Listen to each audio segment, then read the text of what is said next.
Bismillah ar-Rahman ar-Rahim, alhamdulillah, wassalatu wassalamu ala rasulillah, sallallahu alayhi wasallam.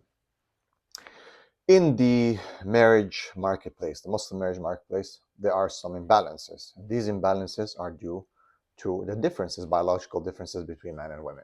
Men have a disadvantage, women have an advantage, of course, because of their beauty and because, well, men move towards women. Men offer the mahar. Women have to obviously accept. And men pay the mahar. Men have to provide. So it's a movement, a dynamics where the men move towards the women. Women have been given by Allah subhanahu wa ta'ala, of course, the intrinsic value. Men have to actually provide and work. And this is not some red pill rant. This is behavior economics.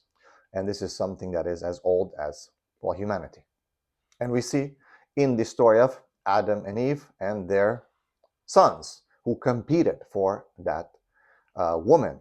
And we know very well that one killed the other one because there was so much competition and so much bitterness between the two that the first murder was actually due to that. Competition in the marriage marketplace is not an easy thing. But many people, due to romanticization and all kinds of delusions, they do not understand what actually happens. And it is very important to also know the sexual dynamics between men and women in the marriage marketplace, attraction. And what does that mean when it comes to, well, value? Men, of course, will value women more than women value men. Why? Because at the core of the relationship is attraction, emotions, love, desire. Allah subhanahu wa ta'ala says in the Quran, وَجَعَلَ بَيْنَكُمْ مَوَدَّةً وَرَحْمَةً. Allah has put between you love and mercy. These are emotions that are very, very powerful at the core and center of the relationship. But if you look at and analyze as to what drives the relationship, well, it will be what the other person desires. Men desire women. They want to be with them. They have emotions for them. A lot of them are physical and some are emotional. Women, yes, do have emotional and physical desires, but they're not as, or let's say at the top as they are for women, for men. Women also have more, let's say, emotional desires than men, but at the same time also one of the greatest emotions that women are driven by is the emotion when they feel safe and protected. And a lot of people don't understand when they talk about, for example, resources. Now, resources are not always money. It is a very, well, reduced understanding, a very, very simplified understanding, but it is a real one. I mean, men provide money, women provide intimacy. This is something very, very important. Even in understanding the main transaction when it comes to marriage, the nikah, aqd, the actual transaction is that when the man pays the mahar, he's actually now allowed to have intimacy and touch his wife. This is as simple as it gets. I mean, the ulama have discussed this. It is clear from the Quran and Sunnah. It is something that no one can deny, no matter how much they try to condemn and to vilify and to shame the system. Mostly men, usually, oh, men are so sexual. The cores of the deen are very, very clear. Now, having said that, why is that important? It's important because there is an imbalance. And that balance can be only leveled by resources. Now, a lot of these resources, such as money, are only proxies. So for women, these are proxies that stand in the fact that a man can take care of them and give them that emotional safety that they crave. Other proxies stand in women that, or the way the men look at them, such as beauty and commitment and so on, stand in proxies that a man is going to be basically what he craves for, which is satisfaction and exclusivity. But let's go more deeper, and I'm going to give you well, in a sense, a parable, as Allah subhanahu wa ta'ala uses parables in the Quran, about taxis and car drivers, taxi drivers and car drivers, and how this actually destroys, in many cases, marriage. So let's take lessons from cars and taxis. Now imagine it's a busy street with cars and taxis, a lot. This is the marketplace, the marriage marketplace, let's say. Okay, so in the marketplace of marriage, the dynamics between men and women can be illustrated through this. Why? Well, because it is Men are the drivers. Men are the ones who are always putting in the khidmah, or the service towards women, isn't it? We have to provide, we have to protect, we have to provide a house, we have to pay the bills, and. The woman enjoys her being a woman by what she gives, mainly her commitment, exclusivity to the man in marriage. She's going to give him intimacy, of course, and the result of that will be children, a family. So imagine a man who, well, men work hard to buy a car, men work hard to uh, be a driver, to learn how to drive, to get their license, but mostly, more important, to actually buy the car, to actually get their own car. It's always been like that. Men always had to provide the means of transportation. Men have always had to provide to make sure that it's a good car, it's a safe car, it's even a nice car. It cannot be just some garbage car, even though there's differences in the type of cars a man can get. But very, very important, which a lot of men forget, and women, is that the driver is the one who decides where the car goes in general. Yes, he can talk to the passenger. They can discuss, they can agree. But ultimately, the skill that he's put into, the license that he's gotten, the car that he's bought and repaired and even built and fixed, and his ability to drive safe and to be aware of all the different safety issues on the road, this gives the driver the prerogative to actually decide the course of action. Now, imagine again that the marriage marketplace is like that. You got car drivers who have nice cars, and then you have people who are taxi drivers, Uber drivers, whatever it is. What's the difference? The difference is that one owns his car in general, and the other one might have rented it, or he owns it, but he doesn't own the destination where this car is going to go.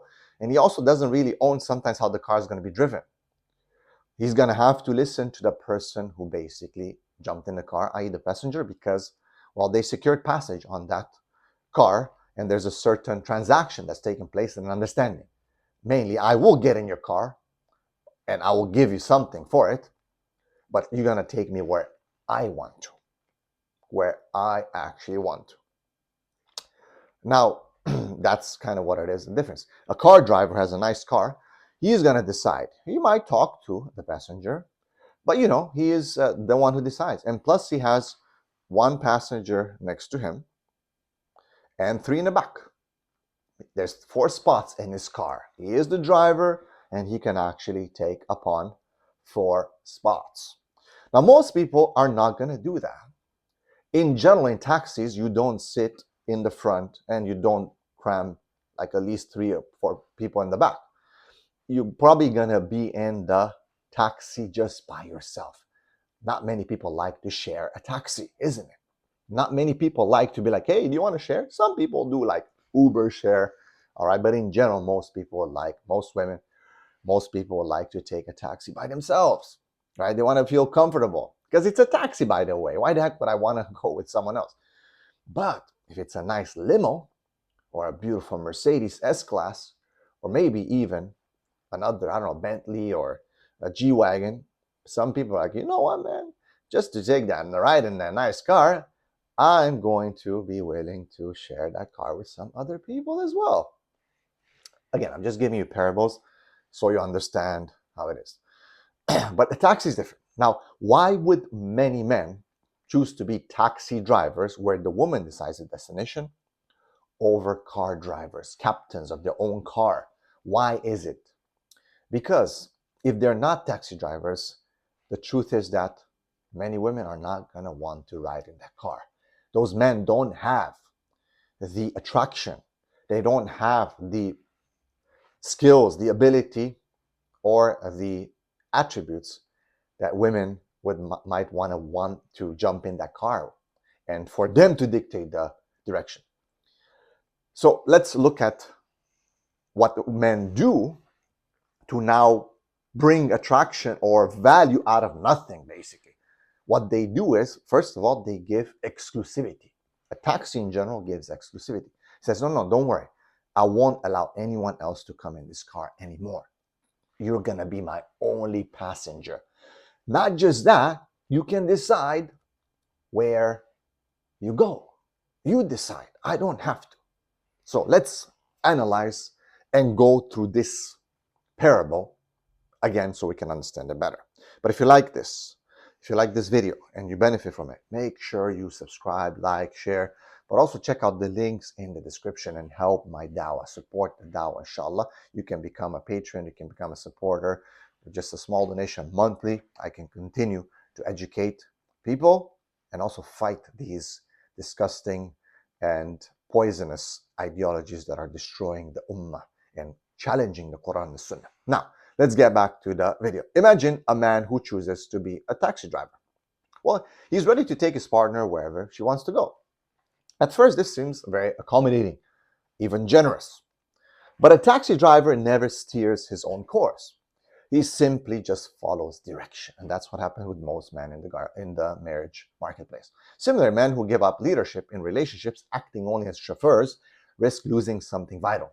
And that is respect, attraction, and partnership. You see, it might seem like good at the beginning, but no woman respects and feels deeply drawn to someone who functionally is just as her driver, delivering her exactly where she wants to go, like a taxi, without vision and without initiative.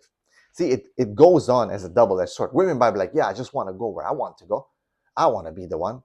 But in reality, long term, she's going to be like, ugh, what is this? So leadership in a successful marriage means guiding the journey, making the decisions. Now, yes, sometimes together, you're going to talk, no doubt. But the man has the responsibility, the accountability, the authority. He shows direction. When men abandon this role, they reduce themselves to just drivers. And that dynamics rarely fosters lasting love or admiration from women. Women may enjoy more advantages in the marriage marketplace, guys, due to social and biological factors, as I said. But you see, this advantage really is going to depend heavily on the man's willingness and ability to drive. When men simply follow rather than lead, relationships break. Long term, they do. Now, how does this apply, for example, to monogamy and polygamy? Well, see, this imbalance plays into broader realities of monogamy and polygamy as well. Men who provide this clear leadership and direction, strength, and they have their own car, they're captains of their ship, who drive with purpose, they have a nice car, are more likely to attract long-term partners and even keep multiple options open. Conversely, men who abdicate leadership end up driving taxis for many, but rarely feel fulfilled or respected. Women, too, may grow frustrated and lose attraction for a man who never steps up from being just a driver. So, what's the takeaway? See, in the relationship, in this marriage, this real marriage, for it requires leadership. It requires the man has his own car. He invested in himself. He built himself, his vision, ability to navigate life's challenges. He is the one who truly steers the journey. Allah has made him as a Khalifa, as the captain, driver, you name it. But you see, no woman ever wants to respect or fully be attracted to a driver who's just following. She might say that from the beginning. She might be like, yeah, this is good. I don't want to share my man. I don't want to be in this Mercedes or whatever. No, I don't want to just take a spot amongst his 4 spots. No. But long term, she will resent that man who's just a driver. And guess what? With men, dear brothers, while you might think that now you've gotten some value out of nothing, in reality, that woman would have not even noticed that you exist had you claimed, as many brothers claim, that, hey, I want to be in polygyny, but you're a taxi driver. You don't even have a car, actually. You might have to rent. Women are not that interested. But all of a sudden, you get this amazing idea from society where you say, you know what, I think if I offer exclusivity, if I capitulate my right to be polygamous, as many do, as we can see in the marriage contract, specifically women will put that clause in there, do not marry a second wife. By the way, don't forget that it's not only about second wife. You don't have 2 spots in your car. You got 1 to your right, and you got 3 in the back. That's 4. Now, men will be like, so this woman doesn't even know I exist. If I'm talking about 4 wives, she won't even care. How about I just talk about 1 passenger? Now, all of a sudden, the woman says, okay, I'm listening. How about also if I say, hey, listen, sister, I'm willing to drive wherever you want to, by the way. So you will be my only passenger. Forget about having anyone else in the car. And I'm also willing to what? To give you the stirrups. You tell me where to go. And the sister says, oh, really? So now I can be a driver, the woman says, without even having to buy a car. I don't have to invest. I don't have to spend enough time. I just need to exercise my value that I'm a woman. And because men desire women more than women desire men, women have an advantage. And because men are weaker than women are today, okay, when it comes to in the sexual marketplace, in the marriage marketplace, due to the sexual desire that men have, which is sometimes unsatiated and obsessive and even very desperate, women are always going to be on a pedestal where men are seeking out women. And women will be able to control themselves stronger than men, except in certain situations where really the guy has all the attributes that women really want, and he's also very attractive, where women then lose control and they're willing to basically give concessions, reduce the mahar, reduce the whatever, drive me wherever you want. I just want to be in your car. Yes, I'm also willing to share my car with 3 other women, no problem, as long as I'm in this nice, spacious, big Mercedes, S-Class, whatever you name it, AMG. You understand? But the brothers who are taxi drivers, they're basically saying, I don't have a Mercedes. I didn't work too hard. I'm kind of a bit of a average, below average. Therefore, I can conjure value out of nothing by offering exclusivity, something that goes against my nature, my fitrah. I'm willing to compromise myself, even though I'm going to suffer long term, and I'm going to give this woman what she wants, exclusivity. I will be her taxi driver. She will tell me where to go. No, I'll even let her drive sometimes and let her take over the car. Or just I'll be her chauffeur. However, if in 1 year, 2 years, 3 years, depends, do not confuse opportunities and economics for desire and biological programming. Some women might not have the opportunities or the economic opportunities to change their situation. They might not have the ability or options or available in front of them to do. They can be restricted by culture, family, and this and that. But deep down inside, in their desires, what they fantasize about is the guy who drives the Mercedes, the big Mercedes. He is the driver.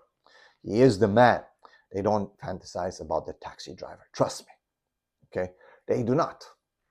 So after a year, after 6 months, after 2 years, after 6 years, when she realizes she's tired about this whole like take me wherever, she'll maybe go to the Mercedes driver, maybe leave the taxi, get out of the taxi, finally she's tired, maybe she'll stay, but still in her mind fantasize and not be happy that she's with the taxi driver. It's for the brothers.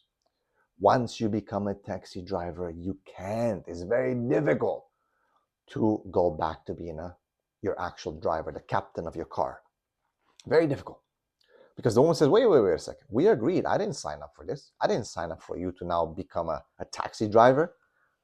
I mean, you can upgrade to a limo if you want, but you're still my driver, and you're still going to be wearing that silly hat, and you're still going to be driving me where I want to. Because I didn't sign up for this. I secured passage in your car for the initial agreement. Exclusivity. And now you're trying to change on me? And that's where a lot of problems come again.